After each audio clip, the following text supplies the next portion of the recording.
भगवान जगन्नाथ और पंडित जी का पान। सच्ची परंपरा पर आधारित कथा।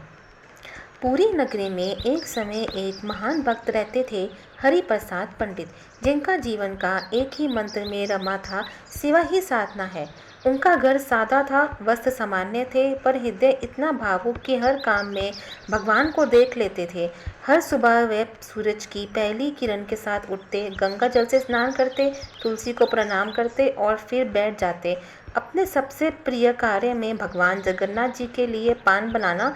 वो कोई साधारण पान नहीं था। गुलाब की पंखुड़ियाँ, कस्तूरी इलायची, गुलकंद, केसर, कथा और चूना, सब कुछ अपने हाथों से मंत्र पढ़ते हुए मिलाते।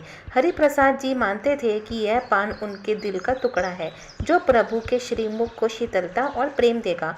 जब वो मंदिर जाते तो पहले भगवान की मूर्ति को देख मुस्कुराते और धीरे से कहते, स्वीकार कीजिए प्रभु, ये सिर्फ भोग नहीं, मेरी आत्मा है। रोज़ ऐसा ही होता, पर एक दिन अचानक उन्होंने देखा कि एक पान का बीड़ा अदृश्य हो गया। चौंके, लेकिन कुछ नहीं बोले। अगले दिन फिर वही हुआ। तीसरे दिन वो चिंतित हो उठे, क्या कोई सेवक चुरा रहा है या कोई बंदर ले गया। उस रात जब वो गहरी नींद में थे, उन्होंने एक विचित्र सपना देखा।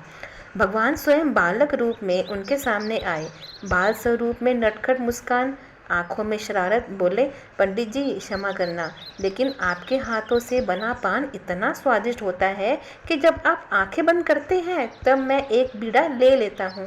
हरि प्रसाद की आंखों से आंसू निकल पड़े। प्रभु, आपने चुराया नहीं, आपने मेरी भक्ति को स्वीकार किया। अगले दिन से उन्होंने 2 बीड़े चढ़ाने शुरू कर दिए, एक भक्तों के लिए, एक सिर्फ प्रभु के लिए। ये परंपरा बनी, नाम पड़ा निज पान सेवा।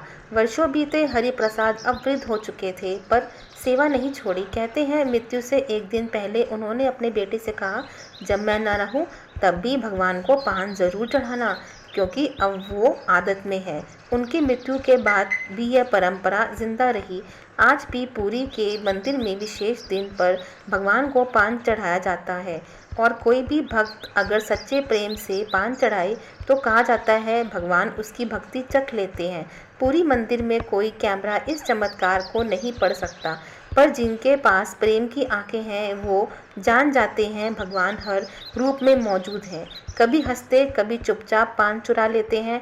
यह कहानी सिर्फ एक भक्त और भगवान की नहीं, ये उस विश्वास की कहानी है जिसमें एक साधारण सा पान साक्षात जगन्नाथ श्री मुख में पहुंच जाता है। और जब ईश्वर भी किसी चीज़ को चुराकर स्वीकार करे तो समझ लो वो चीज़ भोग नहीं, भक्ति बन चुकी है। यही है पुरी की भूमि, यही है जगन्नाथ जी की लीला, सादा पर चमत्कारी।